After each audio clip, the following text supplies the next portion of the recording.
Hey, did that one guy, did he email us? No. John? No, it wasn't John. Roger. Roger still hasn't emailed us back. I'm really upset about it. Yeah. Roger, if you just feel like we're really focusing on you, send us an email. Yeah, like, do you feel targeted? Because you should be, because we are targeting you. We are targeting you. If this was college football, we would get thrown out of the game for targeting. Everybody, come on, it's time to listen. Get together, the show's about to begin. Bring your friends and your cows and all your chickens. Here we go again. Hey, and welcome to another edition of the Sundial Podcast. Hey everybody, how's it going? Hey. How's it going? Once again, I am Editor-in-Chief Lauren Moliterno. And I am second most important Webmaster James Wagner. Yeah, we'll make sure they know that every time. Yeah, every single time. Pulling rank. Notice how the vice president isn't on again? Hey! I already know I'm going to forget about that, and Alan is going to be like, he's going to text you. Why did you talk about me? What's up, man? So today we are here with another officer, Treasurer Adam Hribar. Hello, everybody. That's hello. Adam. Yeah, what's up? Just whispering right into your ears. Hey, just a little bit, No more. This is 9 ASMR podcast. We're also here with Hareesh Menon. That's me. No title. Yeah, No title. he's resident minority. Yes. And staff member. Let's just staff member Hareesh Menon. Really? You don't want to call him out by his ethnicity? You don't want to do that? I would prefer not to. It's not like they can see him. Yeah. They wouldn't know by his name, Yeah, okay, Hareesh Menon. Roger, guess what race Hareesh is? Yeah, send us your best guess at thesundialmagazine@gmail.com. Mm-hmm. Hareesh, what do you think if somebody had to guess your race based off of your voice? What would they guess? Italian. Hey! Hey, I find that offensive. Okay. Should I have not been shaking my arms violently? They can't see that. Yeah. Okay, Roger. If you thought I was shaking my arms violently, Email us. Oh, that was in sync. Mm-hmm. Much like the boy band. And Bye. Aaron Carter was from the no, wait. other one. No, Aaron Carter wasn't in any. It was Backstreet Boys. Nick Carter. Oh. It was his Aaron brother. Carter got dunked on Shaq. Carter? Aaron He dunked on Carter's Shaq. Aaron Carter is Nick's rapper brother. Mm-hmm. Who dunked on Shaq for the third time. He beat Shaq. Why is it important And that he one in dunked on candy. Jack? Alright, so should we start at any point? This is the start. Sorry. This is very important comedic talk. Aaron Carter. Yeah. What race Hareesh is. And if Roger feels singled out. I think I'm glad we're starting off this way, so like we can make it a thing where we talk about a boy band every single episode. Did we talk? No, I'm not One even going to Direction. ask. We probably did. We talked about One Direction last Oh, yeah, time we did. because Ivy texted me about it. Shout out to Ivy. I gave you an actual shout out this time. Nice. She texted me because Hey, no plugs till the end. Don't plug shout outs Ivy. are different than plugs. Okay. I guess you can't put shout outs in your hair. What? My favorite part is that in every podcast there'll be a joke and like just there's silence after it. We're just like, "Ooh, okay. I'm gonna like have a conniption if someone named Roger actually emails us. Is that Roger found a us on chicken? iTunes. No. No, well, Well, maybe. Well, he is. There are a bunch of chickens named Roger. there are but lots of chickens named Roger. there is a viewer out there who we have no clue how he found us. We have it no. could have been tags. No, it could have been tags. It could have been probably anything. It was probably the tags. Lauren. I don't think I put any tags on it. Lauren. What? No, I did. Well, then we're talking my to nobody. God. No, I did. We're talking to nobody then. I put like boring Tag. and stupid. And divorce. For those of you that don't know, okay, the theme song that you probably heard at the beginning of this was made by Philly Fresh. Philly. Shout out to him. And when I was like looking at it, trying to get it on the old podcast, I mean just like the one that came out days ago. Dating the podcast. Dating the podcast. Came out The first yesterday. okay, let's just say first episode. I looked and it was on my iTunes and under category it said divorce and I don't understand why or how or if Phil did it on purpose or what, but like yeah, because like it was my account, so it was like comedy divorce comedy. And it's like okay, so it's just a fun thing. So Fun fact. fun fact. Fun fact. Fun fact. Fun fact. Well, another fun fact is that everyone here in this podcast right now is also a member and executive board member, officer corps, whatever, of Backburner sketch comedy. Hey. Yeah. Yay. Soft plug. Soft plug. What you can put in your hand. Okay. And so that means that we all have experience writing comedy to be put on a website, but also performing it live. So I feel like that's an interesting thing to talk about, is like the difference between like writing a piece, having it online, and then just the different payoff that happens, where like you actually perform a piece, which we all had a sketch show recently, where we all performed that and wrote sketches for.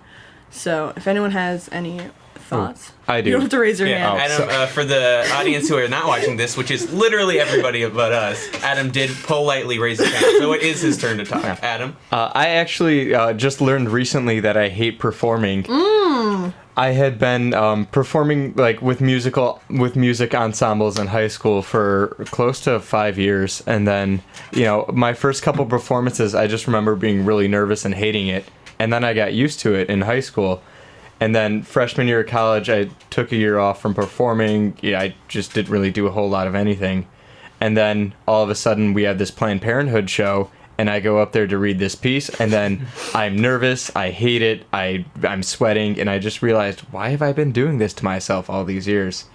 So, fun fact. Wait, so performances, like the music-wise, is that like your band or like high school band? Like high school band, but I did a lot of like solo and ensemble stuff. Okay, because I was going to say, like, I was in orchestra since 5th grade through senior year. Oh, brag about it. Yeah, I was in the worst orchestra. It's not even a Brag brag. about it.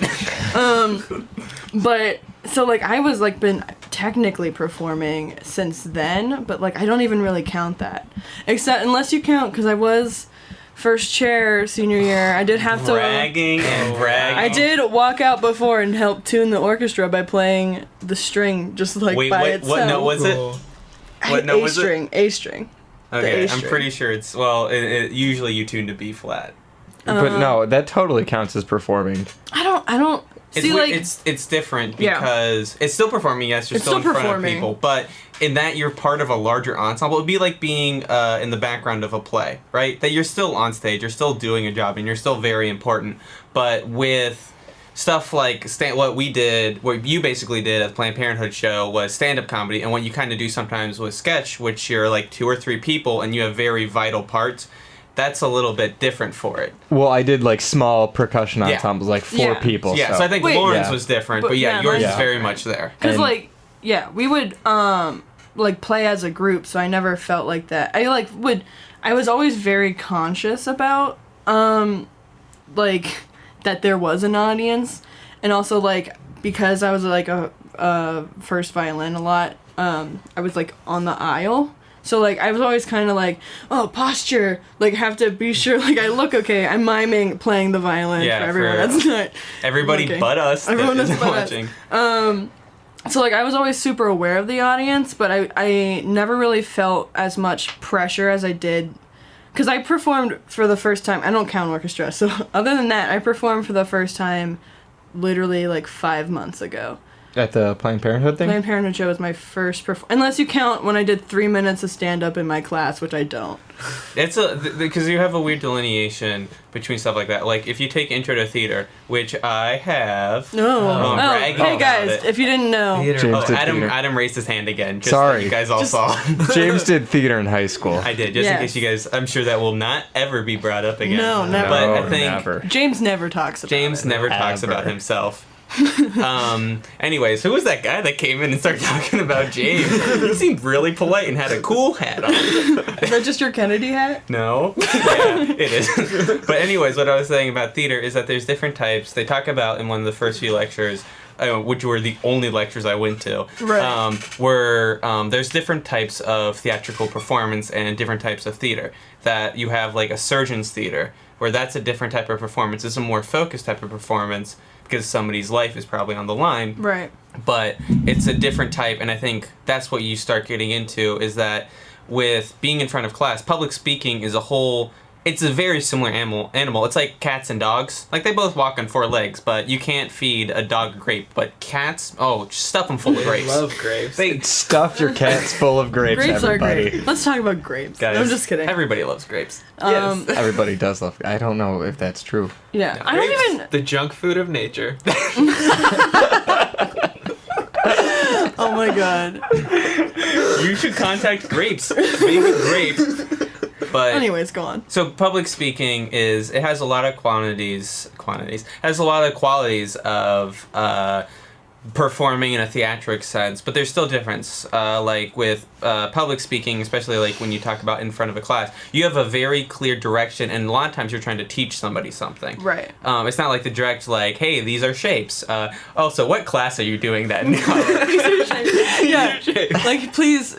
It's like an assignment where you have to teach the whole class what How would you shapes- explain a rectangle to No, somebody? that's probably actually sides, education perpendicular classes. angles. Education Yeah. classes, I'd probably do that. Hribar. Well, I'm a we had math to major. learn shapes in my like linear algebra calc class, where it was like these weird 2D plane shapes. Yeah.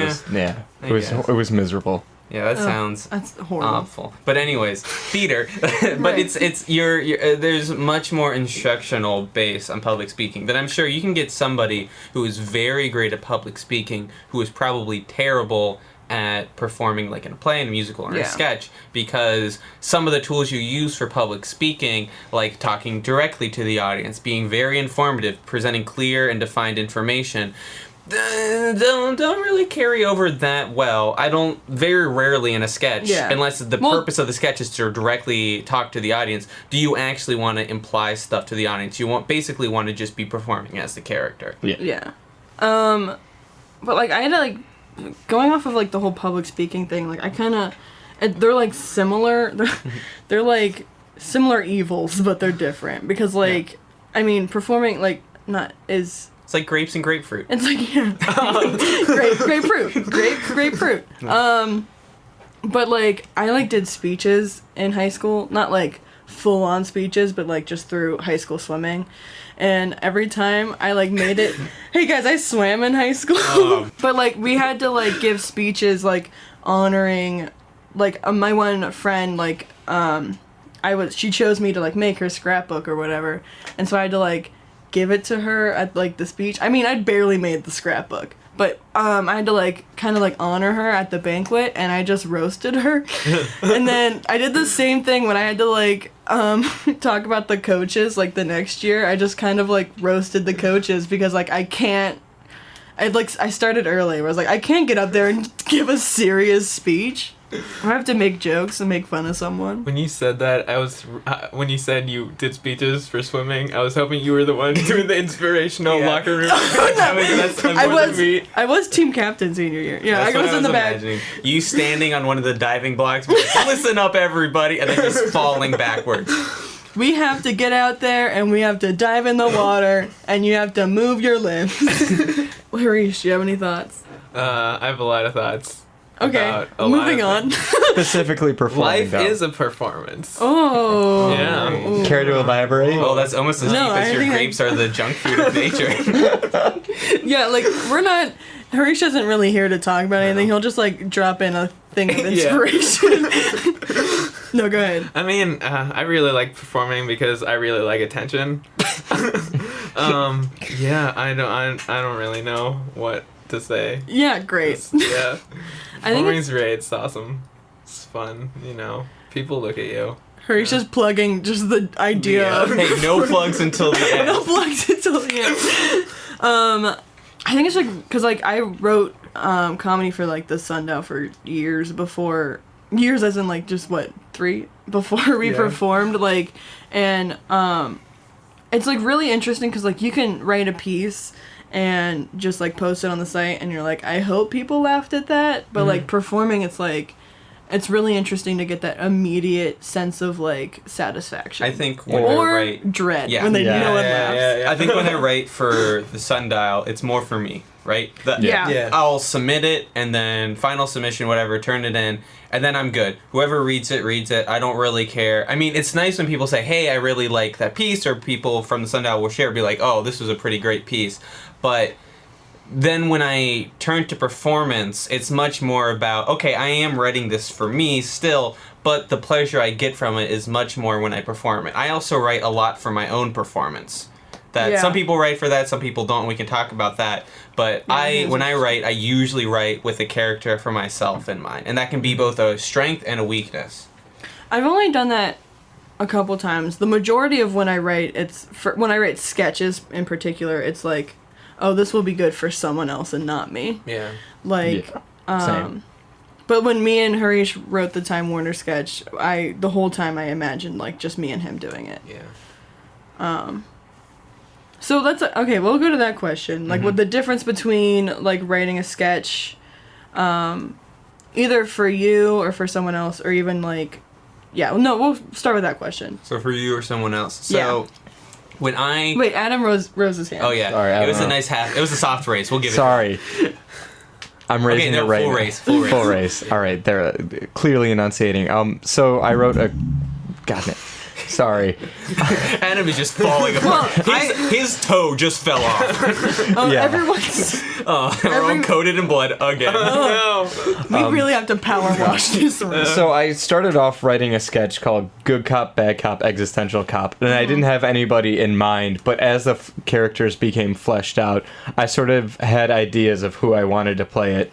But yeah, I had R.G. Barton. Shout out to R.G. Shout out Barton. to RG. R.G. Barton. In He mind makes to our play- images for the podcast. Yeah. Shout out to RG for that. The Existential Cop. And he did such Oh a my phenomenal. The sketch would not have been as No. funny Yeah, without yeah. him. It was. Yeah, he did a perfect job. Yeah, he sold the performance. He really just lifted the sketch up to like probably better than what it should have been. And I'm the only one in this room that was in that sketch actually. I was bad cop, if in case anyone was wondering. And like the build up to before RG really gets going was so like it's hard to do because like it's a very It's dry. There aren't dry. jokes. It's serious, so it's like building up to just like the big payoff of like why this is a sketch and not just a weird scene where like I'm screaming at Philly Fresh in the face. So like being in that scene like that whole time I was like, oh no, this is like I knew it wasn't like bombing because like it wasn't supposed to be hilarious like the beginning part, but like I was like, okay, RG just really he needs to start singing right now. Yeah, He needs to please. RG. And like as soon as like that happened, like the whole dynamic of like the whole atmosphere, like I felt like it changed. Yeah. You can feel that shift when you're Yeah. on stage. That's so, before the audience is kind of your enemy because you're like, come on, get these jokes, and then once that switch happens, you kind of can switch. Like we did The Black Eyed Peas one. The Black Eyed Peas one was I know that I can talk about writing for myself for that Yeah, one. So a lot of the sketches that I write for myself. I'm not the most talented performer, but I still like to do it, and so But you did theater in high school. I did theater in high school. Some guy just came in here and said, I talked did about theater in high school. James is just so great. That guy just left without even opening the door. What about phased through the wall. opposite of that huge payoff when you can feel the energy just get sucked out of the audience? Ooh, like at coffee the, name drop. the Planned Parenthood show. Well, When- so that's a different. We'll probably talk about that Yeah. in Okay. a separate because that's slightly different. Yeah. So In a second. the BEP sketch was like basically the joke was a guy instead of coming out as gay, he's coming out as a Black Eyed Peas fan. Yeah. And so it's all those tropes of all that sort of stuff with jokes about how bad the Black Eyed Peas are. But like what made that sketch so hard to be in, because I was also in that one, was the beginning of that whole sketch, especially like James's character, aka just James because he writes for himself, like has like a whole like monologue where like it's setting up the audience, it's setting up a misdirection. So like the whole thing is the audience is supposed to be like, oh, he's about to come out as gay. Yeah. And that's a very serious thing. And so, like, we're sitting there, and me and Archie are, like, his arms around me. I'm, like, pretend feeding him spaghetti. And we're, like, and, like, no one's paying attention to us because we're just, like, oh, this is... Because I'm just basically doing the beginning of I would say about 2/3 of the way through a one-act play monologue about me coming out as gay. And, like, I'm sure it was only 20 seconds or so, but it felt like 5 minutes. Well, part of the problem with that one is that I wrote something specific for it, but when I feel the advantage to writing for yourself is that as long as I know as I'm giving the other performers an in and an out, to Yeah. my lines, I can do whatever I want inside Exactly. of that, and I feel way more comfortable than if somebody else had written the words. Because you feel more obligated Yes. to say them word So for for word. that case, though, it kind of created this tension for the other performers that I would just start it with a very specific line, and then I would end it with a very specific line. But I wanted to convey this feeling of me finally getting something off of my chest and having this long speech that I probably rehearsed into the mirror while Yeah. dancing to Black Eyed Peas numerous times. So yeah. And like, oh god, just like sitting there, cause like there's a line where like RG says like something inappropriate. There was like a soft giggle at that, and then like me and RG, like I would always like switch up my accent to like maybe add a little bit of humor. I said like mother and father in like a British accent every time. I was like mother and father, and like and everyone would just be like, oh, so she's just a bad accent person. I was like trying to add something because it just like that tension, and then like as soon as he said, "Oh, I'm a Black Eyed Peas fan," like the whole room was like, this isn't about what we thought it was about. So a big part of that sort of thing is something that you get into a lot with when performing of comedy. It's a big thing, and I guess sometimes writing comedy, but is the idea of committing to the bit. Right. That the bit for that was, for me at least, it was to be very serious. Until it turned. Yeah. And if I had tried to goof off even more or done something like that, it wouldn't have had the exact same impact that it had before. Right. So part of committing to the bit is, one, you can commit to these really silly things. Like RG was doing before, he was committing to this just insane character who would just crawl into his own skin and just sit there and sing with nobody was watching. But then on the opposite side was I had to stand out and be this monologue for about 20-30 seconds without trying to make a joke, which is very hard when you're doing a purely comedical performance. Exactly. But I feel like committing to the bit in writing is a lot different, Yes. right? Yeah. Because you have a lot of freedom to play around with the character, and it's a lot more freeform until you actually submit the final thing. And you can go back. Yeah. That writing isn't time-based, right? You Yeah. can go back, you can edit all this stuff like this. Performance, if you make a bad decision, you're stuck with it and you have to go from there, right? You do a bad improv line that was supposed to be a joke and then nobody laughs. You're over and you got to dig your way back out of that trench. Lauren's laughing because she has done some I have said some terrible. I was gonna say not safe for work, but it's not. That's not the case. No. Just some things I shouldn't have said in an improv. That's summing it up nicely. I'm like making it sound so much worse, but it was Yeah. let's just say distasteful. Yeah. Distasteful. It wasn't Not like good. Not good improv. not good improv. It wasn't bad enough that I got kicked out of the room. It was just bad enough where they're like, you're done. It's like, yeah, I know. So we can talk about jokes falling flat, which Adam mentioned earlier with the Planned Parenthood show. So we did a sketch called Bro Scouts that I wrote, taking claim. James never. Did takes you write claim that for one stuff. for yourself? Because you weren't in it. Yes, but then when we assigned the parts, I was good with not being it because I was already in so many sketches, Right. and I knew the people on stage could handle it. But I wrote it for somebody to Like perform like me. I think for the And Planned Parenthood, I actually was Chip, one of the Right. ancillary characters. But okay, so did you write yourself as like the main character that RG played? I actually wrote myself as Beth, or in the Oh. show start Savrula, and then so part of that is being able to, as a writer, being able to adapt. Was that when we read through it, I was like, just because when we write or read through sketches at meetings, the person who writes it, unless they very much are like, this is the character I'm going to be, they read the interstitials, they read the stage Right, directions. yeah. And so we're looking for another person, and then Beth was like, I'll read it. And we're like, cool, yeah, we'll do that. And then after we read through it, we're like, oh, wow. This worked that really perks, well. That worked part so well. That part looks... I'm just going to leave. No, please don't actually. Oh my- no. Come on. I'm leaving. He's Bye, everybody. leaving. No. Devastated. James just left. He actually opened The man the in door, the hat and I is got here. super concerned. Now the door He flipped his head slowly... There it is. James finally left. Because I was gonna say, like, I mean, changing that character to a female, Yeah. because it was about, you know, bros being in a Boy Scout troop thing, but like that changed the character completely. Not character, the sketch entirely, but like, I was thinking, because if you had written your part as Chad, is that Chad? Chad, yeah. Chet? No, you're Chet. No, I'm Chet. You're Chet. Harish is Chad Chet. was the main. If Chad- you've never seen the Yeah. sketch, this is It's so so confusing. confusing. For those who haven't seen it, Chad is sort of like the leader He's of the the president, idiots. Yeah. Well, leader of the Bro Scouts, yeah. Yeah. Bros. But Yeah, like, he's the most bro of all of them. he's the most bro. He ordered a Dave Matthews Bancini. Got free shipping. But like, because thinking of you like writing it, I mean, I have pictured that you would write yourself as the president, but like you and RG would have had completely different Readings interpretations of that character, which I think would have been RG is a interesting. much more subtle actor than I Yeah. am. But what we were going to talk about before we James left. Oh yeah, we kind of. Yeah, the man in the hat is back. But so there's a joke in that is inherently misogynistic. Like the joke itself, it's hard to say because it involves some words we don't really want to say on the podcast. But basically, it's a joke about misogyny from a character who's being misogynistic. Yeah. Right? And so it's very insulting to women, and that's kind of the joke, is this guy is completely unaware of what he's his just actions are. 100% oblivious to the Yes. fact that this is misogynistic. And so we did this at a fundraiser for Planned Parenthood. Which, you know. And so we said that joke, and we listened to the recording. Yeah. And there is just a nice You could. silence. It, like, even watching the video on, like, my iPhone, I could feel the tension that was in that room. Yeah. And I was there, and I was like, I don't like, it's like deafening silence. Yeah. But I think... But then the joke at right after it, like, helped it. Because the joke was like, oh, we didn't mean it like that, we meant it like this. And then so the audience was like, oh, these people are just stupid. Yes. Yeah. They're not, yeah.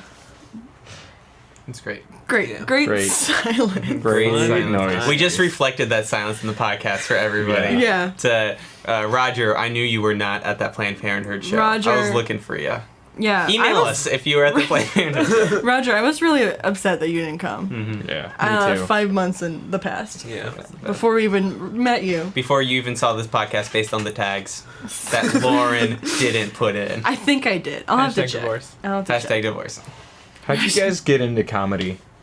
Ugh, Ooh. it's a good one. It's a good one. I asked the questions. No, I'm just Sorry, kidding. I'll leave the room. No, that's a good question. No, we already had a cast member leave. James has already left. The man in the hat. King Kang Tong. So, like, my brother was also really into comedy, and he's, like, 3.5 years older than me. So, like, it got to the point where I just became obsessed with it. Like, I would watch literally every Comedy Central Presents, or Half Hour, I think it's called now. I would watch, like, all of them, and I would, like, go back and, like, watch all of this. Mainly stand-up, which is weird, because I don't do a stand-up as much. I think stand-up is a big gateway Yeah. for comedy. But I was also really into improv. Like, because my parents are also, like, really interested in watching and comedy and stuff. So, like, they took us to see a Second City performance when I remember going, but that's all I remember because I was that young. And so, like, they probably should not have taken us to a Second City show that young. But, so, like, I've always, like, kind of, like, been around it, and I got really obsessed with it. And I got to the point where, like, my brother was doing, like, I distinctly remember this, he probably doesn't, but he was doing stand-up, and then, like, locally, like, in Youngstown, Ohio, so it wasn't, like, for, like, professional by any means, but they, like, asked him to... Yeah, sorry, Tyler. But so, like, he made a joke that, like, he was judging this stand-up competition, but, like, I should have been, because I was basically studying it on my free time. And then, like, but I never wrote comedy until, like, not my first sundial meeting, because as I mentioned last time, all I did was doodle on a piece of paper. But, like, I think, like, the first, like, piece of comedy I wrote was we were doing, like, holiday pieces. And, so we had just, they were like, just write a holiday piece, because we want to do this thing where we post, not Christmas, holiday piece. I'm editor-in-chief, I have to. Like a holiday piece every day in December. So they were like, write holiday pieces. And I remembered something that my dad has told us since too little. But like whenever the song a Christmas song would come on where it's like chestnuts roasting on an open fire, my dad would go, oh, poor Chet. And like I was like young enough to be like, you shouldn't have said that to me. But like, so that's like just been a joke that in my family. So as soon as he was like, write a holiday piece, I was like, oh, I'll write about that. So then I wrote a letter from a guy named Chet that's just like, yo, why is everyone want to roast up, my man? nuts? Like, come on. Like, I literally, like, this is the worst time of year for me. I have to hide, like, from Thanksgiving to, like, December 26th. Me and Bears both hibernate for completely separate reasons. So that's, like, I think that's, like, really like, and then I wrote that piece, and then that kind of started my whole spiel. my whole Nice. writing comedy. Neat. What about anything else? No. No one else has. No. no one. No one I else still don't has, write comedy. No one else has wrote any comedy No. ever. For me, comedy was always when I would get home from school. Sometimes my parents would be home, and so I'd rebelliously turn on Comedy Central. Oh yeah. And it would always be my favorite to catch like a 30-hour, or not 30-hour.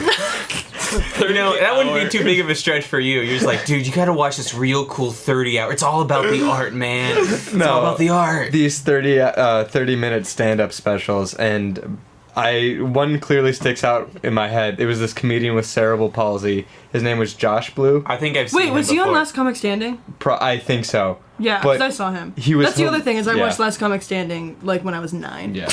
But he was hilarious, and I was like, you know what? I can probably, like, he was very funny. And Yeah. I was like, you know what? He Maybe I inspired can you. try and be funny too.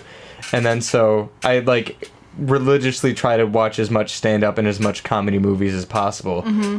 And until I got to my sophomore year of college when I wrote my first piece about bathroom urinals. Oh, that was the first one. Yeah. Well, Oh, because yeah. that was based off a combination I had at my first football game as a freshman or sophomore, and stories my dad would tell me about the old Cleveland Browns stadium, about how he was a teenager lining up at, for those of you who don't know, it's essentially a trough that Yeah. pigs would eat out of, except adult men are peeing in it. Yeah. So, Whoever was like, this is still cool.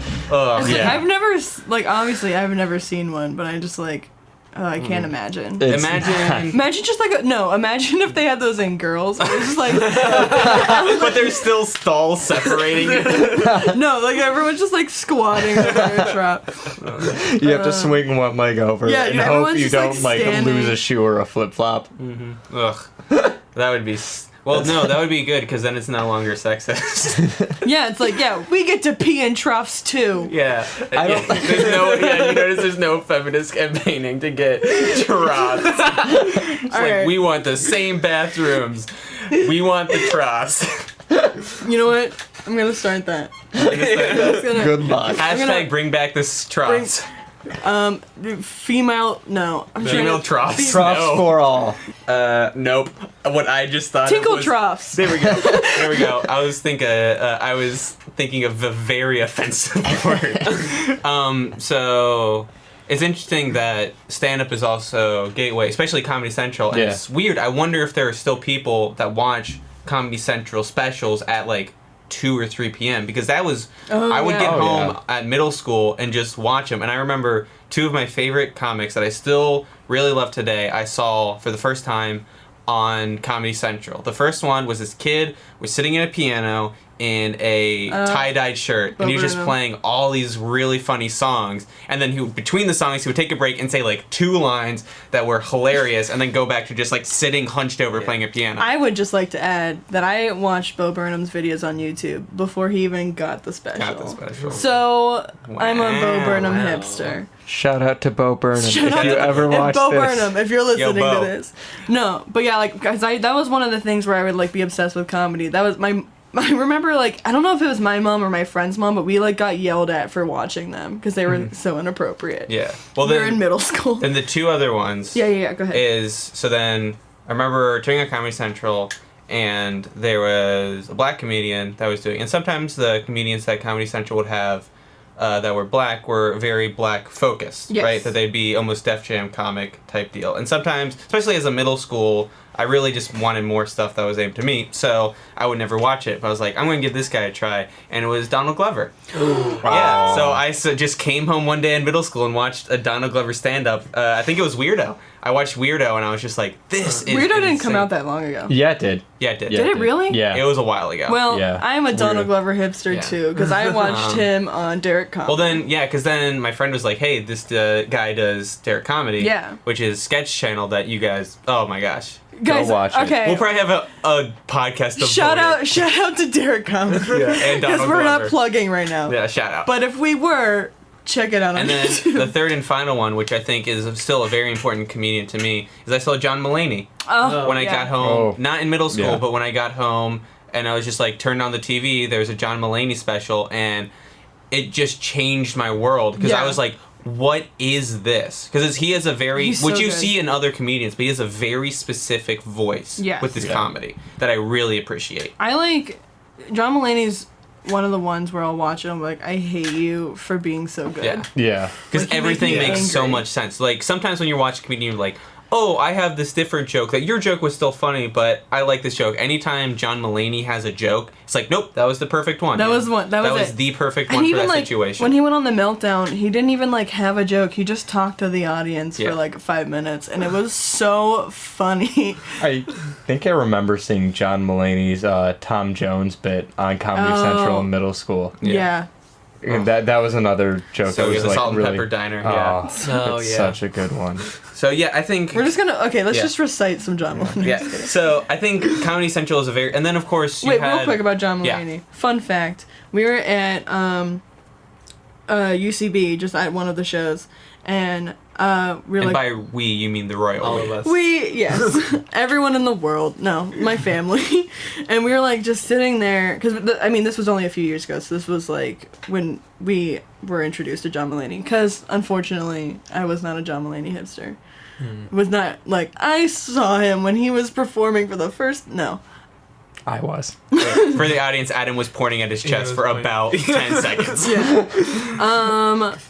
I mean I was like when New in Town came out, I was like, I think I knew about him like either right then or like a little bit before then. So like I'm not like I just discovered him yesterday, but anyway, so we were at UCB and it was just like 2 years ago I think, and like this comedian was like she was doing stand up, but she was doing like a old Russian lady watching Friends.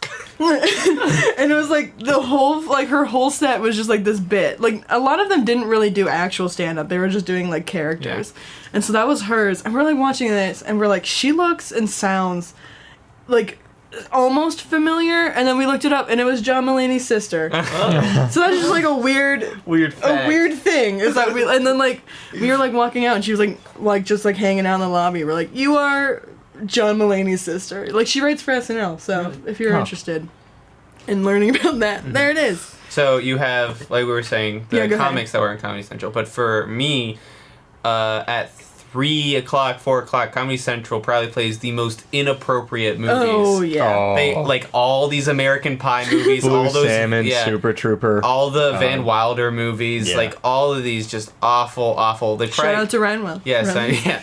There's all these probably shouldn't be showing, but they know their prime demographic movies. Like I just remember just watching them all. I've seen probably every American Pie movie so many times. Just from Comedy Central. And so it's not like American Pie is this huge inspiration for me that I really, if you really look through all my comedy, you can see a little bit of American Pie in it. He mentions pie in it. I mentioned pie and having intercourse with it a lot. Except weirdly enough, I think that was only in the first movie. Yeah. Really? I haven't Yeah. seen any of them actually. neither. Lauren, get out of here. Yeah, that's probably a good We're point. gonna Lauren signing commandeer. off. Yeah. She just faced to the wall. Another big one for me was Mike Birbiglia. I don't think I watched just kidding. Sleepwalk with Me or My Girlfriend's Boyfriend until probably high school. But I remember watching My Girlfriend's Boyfriend and just being so enthralled with how he constructed the narrative throughout the whole thing. How he starts with this car accident and he goes through this girlfriend and how like she broke up with him but she was like never really dating him, and then he ties it back into the car accident at the end of the set, and I was like, holy cow, this is like so smart, it's so cool. Yeah. What we probably always had, but we're starting to be, mostly because of the internet and stuff like that, we're starting to find a lot more of these artists that also are funny, right? Yeah. And that's something we can kind of apply to Donald Glover, that from what I've seen of Atlanta, his new show, it's not the biggest comedy, No. but it's a very well-produced, a well-written show. I think he was saying in an interview that he purposely had an all-black writing cast to show white America what the black experience was, regardless of social class. Yeah. Right. And so it's a really we're starting to find more and more of these people that are hilarious, but also are just really great at what they do. Yeah. Right, and Mike Birbiglia, however I butchered that name, is a good example of it, because he's really great at crafting a narrative. And stand-up by itself is for a narrative, but you kind of need to take shortcuts sometimes for stand-up. But what he does is he just goes for the narrative first and just lets himself naturally be funny. Yeah. Like, this is a more recent example, and Adam didn't like this special, so we might fight in What a special second. was this? Brent Morin. Brent Morin. Oh, yeah, I wasn't a fan of Brent Morin. Everyone go watch I Am Brent Morin on Netflix, and then email us telling Adam how wrong he is. But anyways, like, Brent Morin's special, I mean, when you watch something like that, like, a lot of times you'll think that this was, like, unintentional, he's just a bad storyteller, but he's not.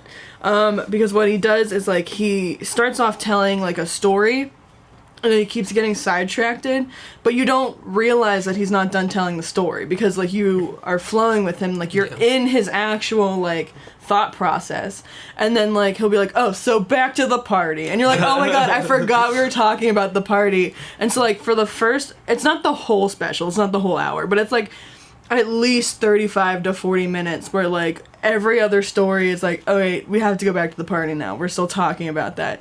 And I thought that was, like, a super cool and creative way to construct a special, because, like, you feel, like, I mean, and the special is called I Am Brent Morin, so, like, it, like, you feel way more connected to him, because you feel like you're actually, like, you, like, forget about it with him, and, like, the whole time you're in his thought process, which I thought was really cool. But Adam will probably disagree right now. Yeah, I was about to. It wasn't like it was bad or anything. I'm just not a huge fan of that, like, stream of consciousness style. That it. I feel like, haven't you written of Stream the of stuff Consciousness? you would really like Stream of Consciousness. That's what I would Because it's a think. very avant-garde style. Right. You tend to like the more outsider stuff. Yeah, well, I kind of want to see things more connected and more structurally planned out. So you like avant-garde in sense of experimentation, but not necessarily when it comes to constructing the narrative. Yeah. Right? That you still like a good traditional narrative. A good, well-foundationed narrative. Yeah. I'm not, like, typically the biggest fan of Stream of Consciousness, but I do think that he did it well. I agree with that. Oh, look, we agreed. Yay! Hribar, Wait, we're Hribar, gonna we need a sound effect for bonding. agreeing. Oh. I don't know. I was going to ask you to Sorry. sing the Lauren and Adam bonding song. Yes. Oh. Lauren and Adam working together, being best friends everywhere. I don't know, man. We never got into how Hareesh got into comedy. So, Oh, yeah. he's here's going a right into short it. history I've been lesson. You're going to rap it? So I lived in Texas for a long time, and then, like, in 2008, my whole family moved back to India. And so we used to listen to NPR a lot, and then we've talked about this, yeah. In India, like, there's no NPR, and so I started downloading NPR podcasts. And then because of that, I got into the podcast, like, iTunes podcast section. And so I was looking at the comedy podcast, and I listened to the Nerdist podcast because I'm like, I'm a nerd. This relates to me. So I started listening to the Nerdist podcast, and that basically introduced me to, like, all comedy. Yeah, they do a ever. really good job of getting a wide swath of people. Yeah. That very important people they'll have on multiple times, but they'll just grab people that are doing random specials or random live shows or stuff like that. And it's really cool that somebody that might be in the scene and then 2 years later are actually pretty famous, they probably have a Nerdist podcast. Yeah. Like, they have, I'm pretty sure, the entire main cast of Community. Yeah, that's why I started watching Community. Really? Because, like, so in India, like, the TV stations are weird. They, like, the American TV they're like in stations are weird. Hindi or something. Sometimes Farsi. No, that's Pakistan. Sorry, Kumail. Sorry, Kumail. So, like, what they'll do is get, like, the entire series of a show and then just play it. Rather than, like, playing it weekly, they'd play, like, an episode of Community every day and go through 2 seasons. And the same thing with, like Dexter. I watched 5 seasons of Dexter over the course of a summer. Wow. Because that's just how they do it. Yeah. So, like, I started listening to the Nerdist podcast, and there were a bunch of people on this podcast from the show Community, and then, like, around that same time, Community started playing on TV, and I was like, I heard about this. That's cool. Yeah. Like, and it's not the same thing, but, like, on CISO, they have, like, all these, I mean, you have CISO. Yeah. But, like, they have all these, like, old shows, so there's, like, a I don't know what the show is, but it's like they basically just like have a bunch of comedians. It's kind of like Meltdown or like Adam Devine's House Party, but it was Anthony Jeselnik, Amy Schumer, Bo Burnham, and like someone else that was like pretty famous now, but it was all like years ago, like before it was like before Bo Burnham like really, it was like after before his special. Before he found commercial success, because he was pretty successful on YouTube, but then for a broader audience. It was like post Comedy Central Presents, but before Zach Stone. Words. Okay. I don't remember where Zach Stone. I think Zach Stone was afterwards. Yeah, because I think he mentioned, or no, he mentioned it in an interview. Never mind. Shout out to Zach Stone. Yes, Zach Stone's going to be famous. It's MTV too. That was a great show too. Mm-hmm. It was unfortunate that I was on MTV too. That I feel like it would have been a slightly different show if it had been on Comedy Central or if it had been on NBC or just anything else. Well, interesting, like, because he mentioned in interviews, like, a lot of people thought that it was a real documentary reality show. Like, he said, like, people were, like, he kept seeing tweets that are, like, who's this Zach Stone kid? Why is he getting his own show? So, like, I think maybe he did it too well, where he looked too real. Yeah. I haven't ever seen the show, but I did watch the bloopers for that show. Oh, I and can't the bloopers even are imagine. so funny. Because it's all just Bo Burnham messing up. Oh my and it's God. so great. I'm gonna have to, as soon as I go home. That's an interesting thing. That's also how I got into a decent amount of shows. It's how I got into Community. Was Community has like 2 total hours of bloopers for the entire series, which is more than a decent amount of shows. Yeah. And so if you watch them, they're so funny. They are so funny. Obviously, there's a reason like none of them could have been. But I think what grabbed me into is there's a part in the season 2 where it's a Halloween special. No, it's season 1. This is where it is. And Troy is dressed up as what is he dressed up? Spider-Man. No, he isn't, because that's in the beginning. He's dressed up as some superhero, I think. Yeah. And so he goes over to Joe McHale's character, who's basically the protagonist for the first season. And he says, he's talking about Pierce, how weird he's being. And there's about a minute of takes where he just goes and says different things for what Pierce is being. It is so funny. He's like a more creepy Wilford Brimley. and that's just one of them. He has so many great lines. And I think that's that part. And then when him and Abed Daniel Pudi are improving off of each other about him being Batman. Yeah. And he's like, are we about to hug? It's one of those things where we get to see kind of the background of the show and how talented the actual people are. And so I'm sure I would like Zach Stone because I saw the bloopers and they were great. Same thing with The Office. The Office has like 8 years of bloopers, and so does Parks and Rec. Parks and Rec has seen a lot of years Parks and and years of bloopers. Yeah. And they're so great. So You're great. like the famous. I'm turning into Jimmy Fallon. So great. So great. So great. So Justin Timberlake. Was The Simpsons a big influence for any of you guys? Not even a little No. bit. My Really? parents didn't let me watch The Simpsons. And I think by the time it could have been an influence, because it was when I was really young, I wasn't allowed to watch. By the time it would have been, it kind of lost its luster, right? That it was about the mid to late thousands, which a lot of people are saying was the worst Simpsons time. Yeah. And now it's starting to be on a little bit of an up curve.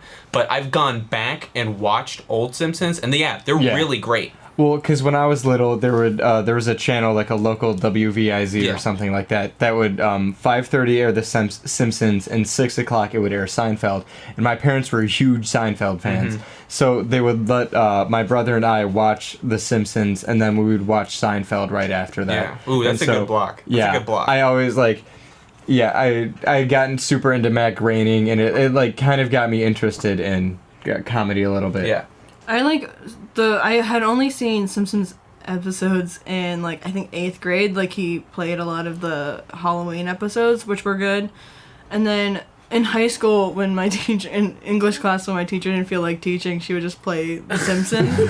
And I think like I was just like angry that I didn't want to watch The Simpsons because I was just angry that I hated the teacher. So I think like I like in my mind I associate Simpsons with her, and I'm just like, no, I'm not gonna watch it.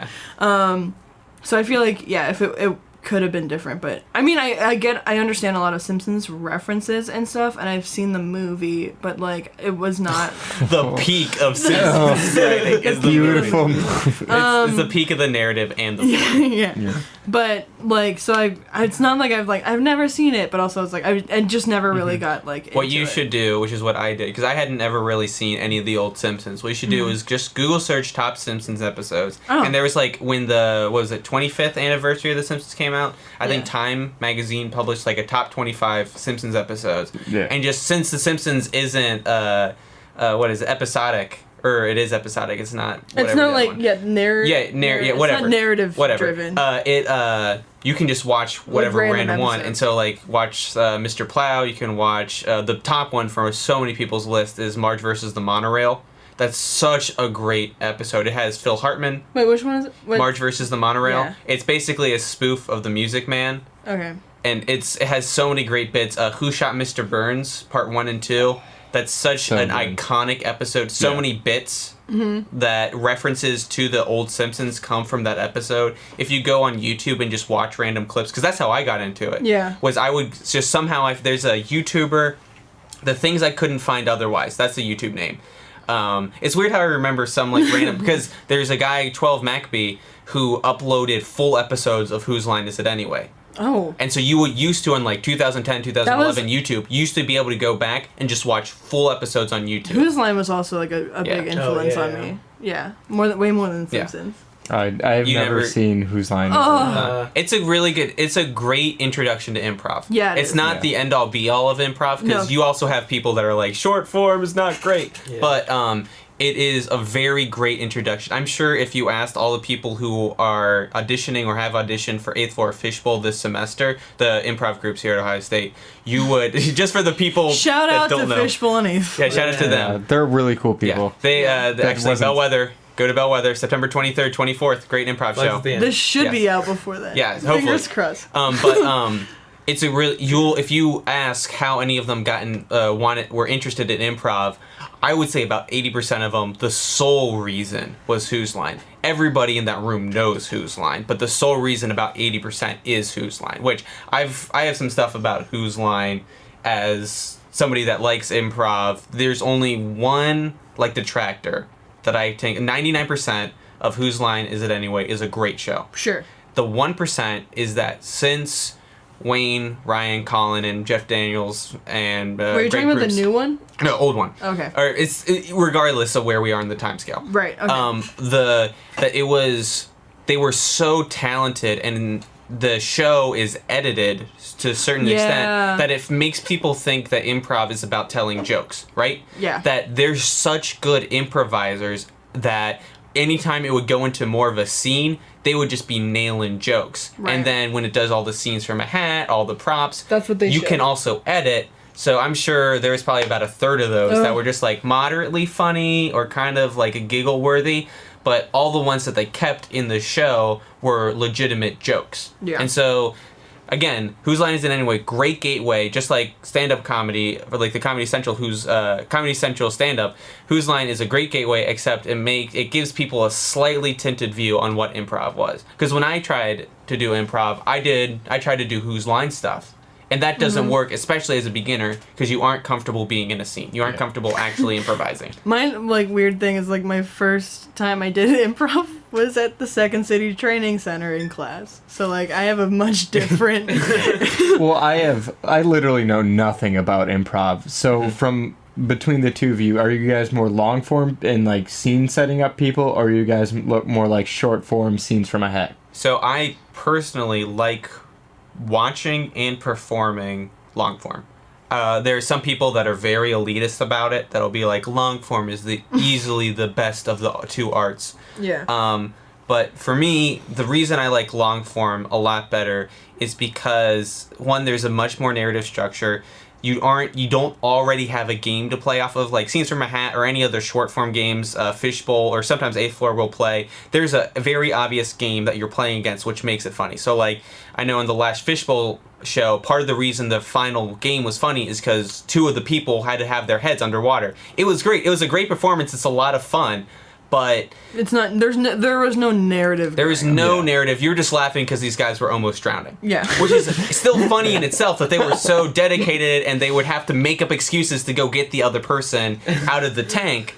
Yeah, because you couldn't just like run away. Yeah, and be and like, so- oh, my dog is okay. So what it is they're playing to that game of the actual short form game itself. But the reason that I like long form is that it's within itself. It's contained within itself. That if you ever try to explain a long form set to somebody, Yeah. and you just sound like you're saying the weirdest stuff in the world. Like, well, okay, so they had to ride the dolphin there, but they couldn't because the candy cane was in the way. Like, it makes, by the end of the long form set, it makes sense. And that's also part of it, is that I think even though it's a more thought ridden thing, I think long form is a much more intimate setting than short form. Long form's a lot harder Yes. than short form. Well, I think there's like Well, a bell curve for it, right? yes. Or there's a certain waveform to It depends what the game, like, see, That short form it is- depends on the game and it depends on the person. So, like, if I'm doing a game where a short form game where, like, you have to guess something, I'm gonna be bad at it, and I know Yeah. I'm gonna be bad at it.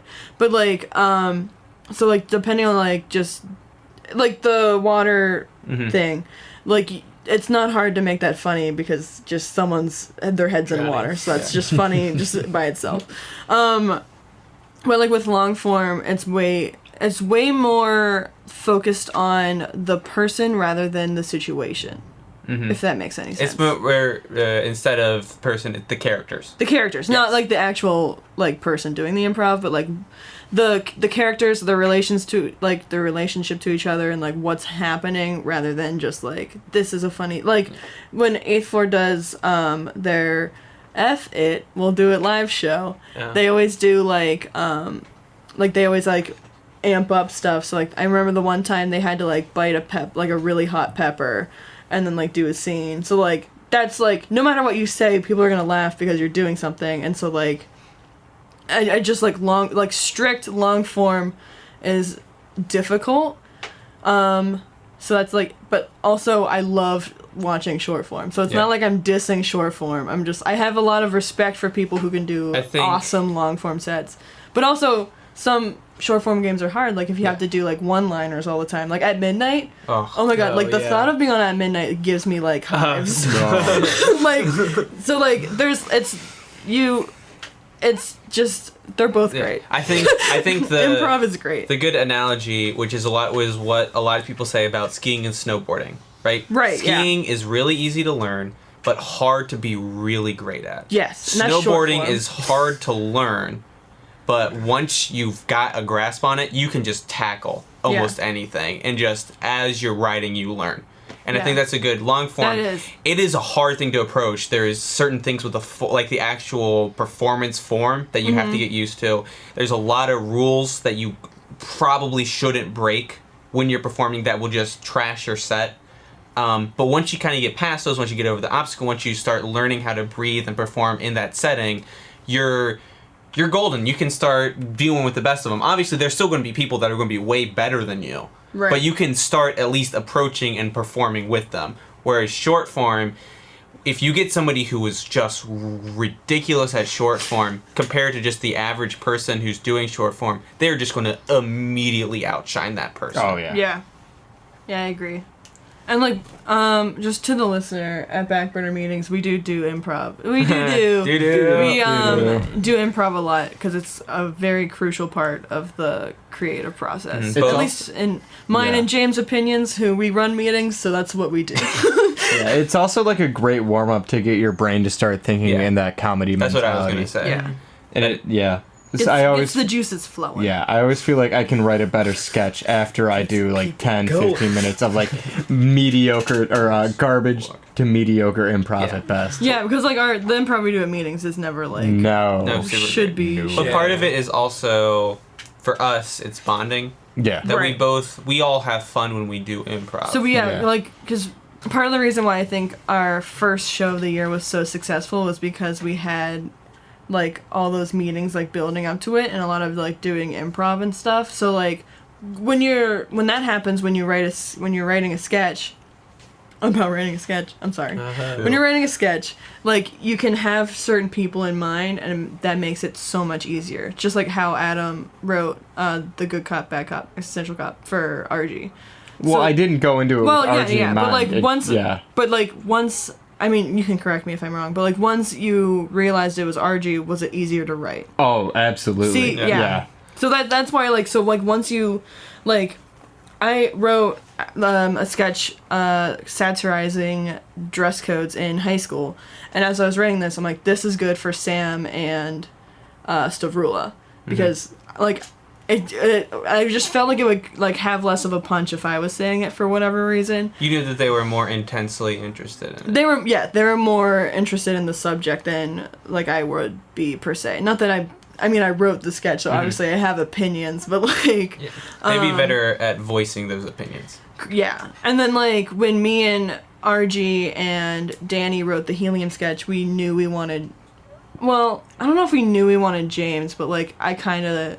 When we actually went about to casting it. When we went to casting, I was like, yeah, this should be me and James yelling at each other in weird voices. The thing is, since you and James are, like, so close to each other, it's super Physically, easy. I'm sitting on Lauren's lap. But, like, physically, That's true. they're really good friends, and so it's really easy to have them play these two characters who are just constantly at odds with each other. Yeah, especially, okay, so we did a sketch called Hecklers, where in that sketch we're also yelling at each other in fake, horrible New Jersey accents. Well, they're not even New Jersey. You can't even give them a label. Vaguely ethnic, but not in an offensive way. And so, like, part of, like, how, like, there was, like, a very specific moment where, like, I felt like me and James were, like, on the same wavelength, like, performance and comedy-wise, where I walked in, I was, like listening and, like, memorizing the script, and I am gonna swear here, but, you know, whatever. And I was like, hey, because the character's name was Richard, and Philly Fresh wrote the sketch, and he doesn't swear. So, like, he wrote the character's name as Richard. And I walked in, and, like, the whole part is that we're, like, a bickering, fighting married couple. And I walked in, and I was like, hey, James, I'm adding a line where I say that I call you Dick.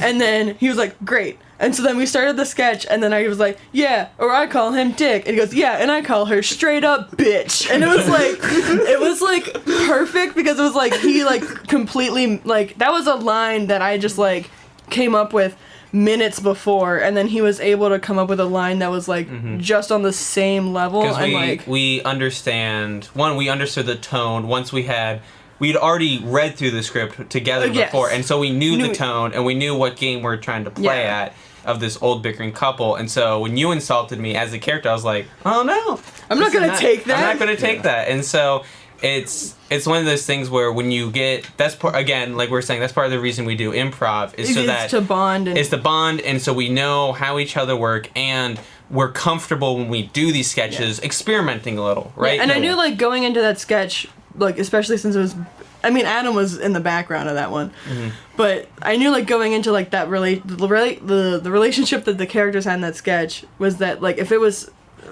not that it was, like, if it was anyone else, it wouldn't have worked, but, like, I knew, I had faith in being able to, like, I'm adding this line, and for that not to, like, rattle you at all. Yeah, immediately, like, whoa, that's not the script, that's not the script, No. I'm ripping this up, like, what am I gonna do? What am I gonna do? I'm quitting. Like, I knew that, like, we had a good enough, like, rapport. That's not the right word. You know I am what mean. sitting on your lap. Yeah, that's how we lead meetings. He just sits on my lap. I just sit on my lap, like, okay, guys. They're almost fused together as people now. Almost. We share a almost. kidney. But, like, it's not like we're fused together. I just, like, give you kidney on the weekend. Like, oh, God. Like, James, I need my kidney for Wednesday. I kind of gotta pee later. I guess that part of that goes back to writing sketches versus writing, like, pieces for magazines or articles. That writing sketches, you have to keep in mind that, oh, I have actors who need to perform this. Should I write to them, or should I develop these characters that are kind of nebulous and let who's ever acting interpret Kind of the decide that character? character, yeah. And that would be hard to just write a sketch that involves, like, no one that can play that part. Yeah. And also, like, you have to think about, like, writing, if I was, like, writing a short story or something with characters, and then I was writing a sketch with, like, the same character, not even the same characters, but just characters, I have to think about, like, the actors and, like, will they be able to, like, have the same, Chemistry? Yeah, like, the chemistry of, like, how the characters are supposed to react, because it's easy to write that. It's, like, what I do in all my classes, but, like, being able to put that on stage is different. Yeah. Yeah. Well, I think that's good for I think we're today. gonna wrap it up. We talked for a lot longer than I thought we were going to actually talk about that. I was like, we'll talk about performance for like maybe 10 minutes. Yeah, but no, we got to all of that. So we'll wrap it up real quick. Does anyone have plugs? Anybody have plugs? Not for your head? Not for your head? Hrish just waited. His chicken is really necking. Nope. His neck is really chickening. Hrish, do you have any plugs? Please vote Hillary Clinton for president. Ooh. Yeah. I know we have a very 50-50 demographic. Yeah. Yeah, I'm sure there's lots of... And somebody was just like, that guy in that podcast is going to vote for Hillary. Okay. I got it. Roger, if that swayed your vote, please email us at thesundialmagazine@gmail.com. Yeah. Adam? I don't think the Sundial will be hosting a fundraiser at not Blaze Pizza Ooh. Rev, tentatively September 21st or the 28th. About that. Yeah, whenever you get back to me, Roger from Pizza Rev. Wait. What? Oh, shoot. Wait. Roger. No, I made it up. I forgot his name. Wait, you made that up? Oh my gosh, Adam, this tomfoolery, I will not have it. I just stood up on Lauren's lap. And if I give her a little peck, it's Lauren Lapkiss. Oh. That's a deep cut. Lauren, do you have any plugs? I was gonna go to James first. Oh, okay. I'm going to plug the idea of grapes. We've talked about it before. Yes. Grapes are great. I also like the idea of the separation of grape and grapefruit. Let's name it something else. Let's not trick people. Right. Yeah. Because grape is a fruit. We'll name it grape and then not grapefruit. No. Or how about just disappointing orange-ish. oranges? Orange-ish. Like grape. the show Blackish. It could be orange grape. Orange grape. Or no. No, it's like a purple fruit. Because on the inside's inside it's pink. like pink, yes, not purple. Yeah, not Fake purple. oranges. Fake. Okay. No. Yep. There it is. All right. Foranges. You guys heard it. Foranges. You guys heard it here first. Grapes and the foranges. new name for grapefruit is foranges. Tweet at the Sundial. Hashtag Hashtag foranges. foranges. Hashtag foranges. And then Travis will be like, "What is this?" Yeah. Okay. So then I'll just go into my plug. Is gotta be the same every week. Foranges. Foranges. No. If you want to know like specifically the sketches that we were talking about, look up Backburner comedy. Probably throw an Ohio State in there in the search bar on YouTube, and you'll find it. But also, man, I lost my other plug. Read articles Meat. at the Sundial. Fresh Meat. A coming of age Well, story. yeah, a coming of age story on YouTube, and also Under Dank Scenes. Under Dank Scenes. There's two videos. If you search for it, there's two of them. Really? Watch the one that's under Dank Scenes, because like the dude from that competition uploaded it Yeah, as well. don't watch the one that has like 4 views. Watch the one that has like over with 420 400. views. Hey, blaze it. Harish is hanging from the ceiling. That's how high he is. He's like Spider-Man right now. So once again, our website is sundial.osu.edu if you want to read some of our pieces. And if you have any questions that you want answered on the podcast, you can email them at thesundialmagazine@gmail.com. Or if you don't even want to ask for the podcast, if you're just curious about anything. I don't know. And also we're on Facebook and Twitter. If you want to tweet us at #foranges, it's at thesundial.osu. And anything else? You can do anything if you believe. Yes. But why though? Ooh, but what? And then what? Okay, so this is us officially signing off, but I want the last thing you guys hear to be a sound effect by Hareesh. Free range. Ooh. Okay, bye. The Sundial Podcast. I'm literally doing this with my hands. I'm literally. You guys all know what this is. I'm literally Yeah. doing the Italian Wait, like. I was gonna say, let them guess, Let and them we'll give guess them what like it a is. Jeopardy time. Hold on, wait. Can we pause for another Yeah, second? parse Okay, for yeah, Harish. Wait, we can't be able to copyright it. It has to be marketably different.